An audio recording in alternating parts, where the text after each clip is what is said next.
Hi Tollies, welcome back to my channel. If you're new here, I'm gonna give you guys 5 seconds to go ahead and hit that subscribe button. Alright Tollies, if you're a part of the family, welcome back. This video is going to be overcoming burnout. It's time to enter your soft life era. If you want to know the ways and tips on overcoming burnout, then keep on watching.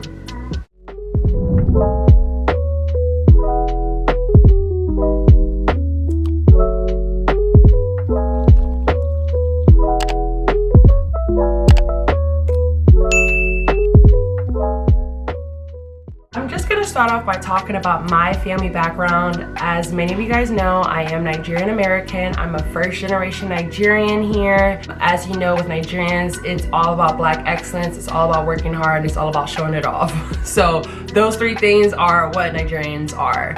So as you know, being in this country, my parents just coming here overseas, starting a new life for our family, you know that working hard was the recipe for stability in this country. But growing up, I saw my parents work so hard to the point where I felt like, are they enjoying the long hours, the extra shifts, the overtime? Are they really seeing the beauty of what they have created? Doing it in a healthy way. I knew that there are certain things that I want to take away from my parents, and there are certain things that I don't want to take away from my parents. And I feel like burnout is something that just is not, it's not healthy. Nobody wins when you're burnt out. And the first tip is always remember that we are not our parents. Yes, my mom did this, my dad did this. There are certain things that I just don't want to do when I have my own kids and when I start my own family. And I never ever want to work hard for something and not be able to enjoy it, you know, like you're supposed to enjoy something that you work so hard for, not to just go ahead and do it again starting Monday. You get what I'm saying? So we are not our parents, and we can only take certain characteristics that benefits us in our way on how we want to operate our lives. And we shouldn't have a mirror in front of us, having our parents in the mirror and having us and be like, yeah, I have to do exactly what you did. I have to do this exact profession. I have to go to school for this exact thing, and everything's gonna be okay. I feel like children from immigrants tend to do that, and they end up not being happy. They end up being very resentful, and it's not a good feeling knowing that you did something simply because your parents told you to do so, or simply because you want to do exactly what your parents did because you just saw how much they have been successful in their way. But you understand that comes not really knowing why are you really doing what you're doing. And I don't want to ever be in a position where I was doing that because of what my parents did. And I don't want to ever do that for my kids. You know, if my kids want to do something that's completely left field, I am definitely going to support them, but we have to make sure we execute that plan, you know? I'm definitely somebody that wants to be organized and wants to make sure that this is something that you truly want to do, and then if that is, then I'm 100% behind you. Number 2 is I stopped checking emails after 5 p.m. There's just something that I don't feel like, first of all, checking emails after 5 p.m. is just insinuating that you just don't know when to stop working. I know when to stop working. I stopped working at 4 o'clock my time, which I live in Florida. I'm an hour behind DC time, so technically I stop work at 4 o'clock. And I feel like if anybody wants to tell me anything urgent and stuff like that, they can email me, but I'm just not gonna email them back until tomorrow morning when I'm back on the clock. I used to feel so bad when I first started working at this job because I'm just like, oh, I want to show them that I'm eager to improve and eager to work up in the ladder in the company, and I'm eager to work hard and do what we have to do and work on these projects. Like, man, some of my vice presidents and directors look like they don't sleep. They don't sleep at all. And I don't want that for my future at any company. I feel like it's unfair. It's not right. I feel like they're losing out on pure life because of a job that really could care less after you leave. No job is worth your health. No job is worth, you know, no job is worth anything, to be honest. No job is worth anything, and I just saw my coworkers just going so hard for these projects. And don't get me wrong, I was doing the same thing, but I just wasn't, I cared to a point, but I felt like, you know what, I'm not feeling right. I haven't slept, I haven't worked out in the gym, I'm not eating right, I'm not eating at the right time. I said, you know what, this is not going to be my future at any company. So I learned to put my phone on Do Not Disturb every day at 8 o'clock. That goes for text messages and phone calls from anyone except my family, and also emails, because I just needed that peace of mind and that sense of clarity after such a huge workload during the day. And everybody deserves to really just shut off everything. Number 3 is detach from all screens.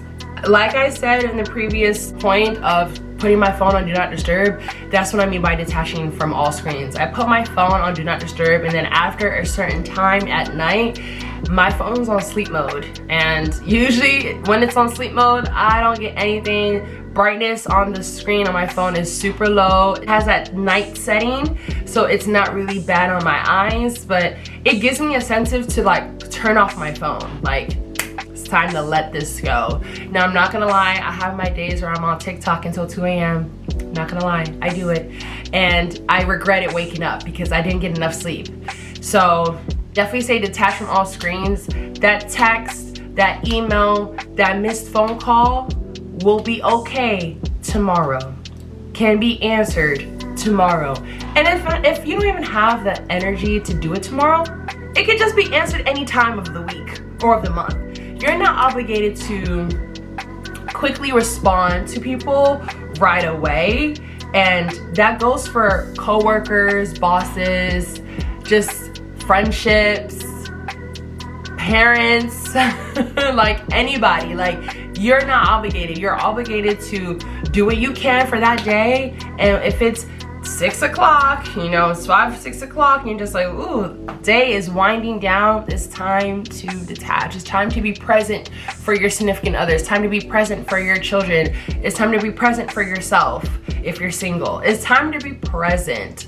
It's time to be present for yourself in general. Like, you need to make sure you're okay, because you won't be able to do any of the projects or any of the things that people want you to do if you're not okay yourself.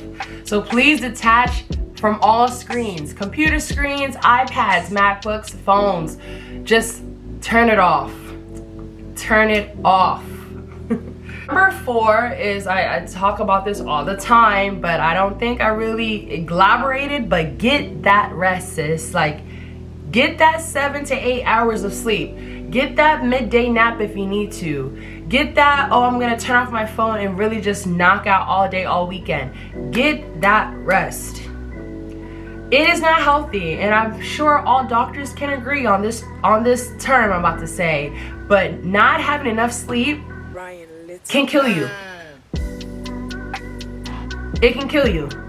It can literally, not having enough sleep can trigger so many health effects to your body that your body will shut down little by little.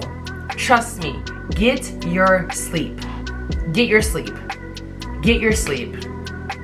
Get your sleep. If you need to go to the doctor, you need to figure out different ways to like sleep better at night, I definitely think you should definitely dive into that and research that. But I really think everybody should be getting at least 6 to 7 hours of sleep. I say 8 on a good day, but 6 to 7 hours of sleep should be mandatory. That's the minimal you're supposed to be getting. That 4 to 5 hours of sleep is not healthy. Your organs will fail if you continue to do that. And if you continue to make that a schedule and a pattern, it's just not, it's a recipe for disaster for your body.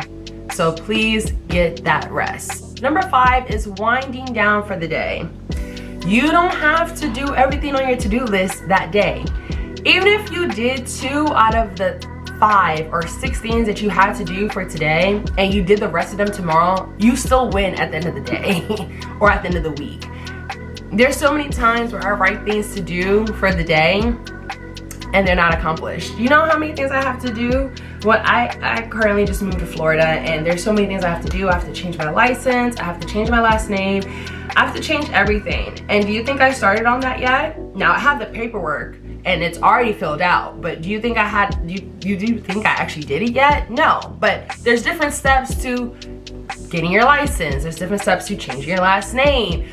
And I am taking my time. I'm not gonna beat myself up because I didn't do it all last week. I know there's certain things that are more of a priority. I have to put those first, and then I trickle down my list. But there's nothing in the world that's gonna have me like, oh my gosh, I'm gonna beat myself up because I did not finish everything I had on my to-do list today. Sometimes it is not possible. Life happens, people call you, emergencies happen, projects happen, your boss needs to call you midday. There's certain things that just kind of stop you from figuring out or basically fixing or doing your whole to-do list. There's just certain things that just like, oh well, now because so-and-so called me and there was an emergency, I might not be able to do 3, 4, 5, and 6. I only did 1 and 2. That's fine. I sleep better at night knowing that I at least touched on something on my to-do list. Now, sometimes there's certain things that are really urgent. I'm just like, ooh, first thing tomorrow I have to do is that. You kind of program yourself to be like, okay, since I didn't do this today, I'm gonna do this tomorrow. But I'm not gonna beat myself up because life is too short.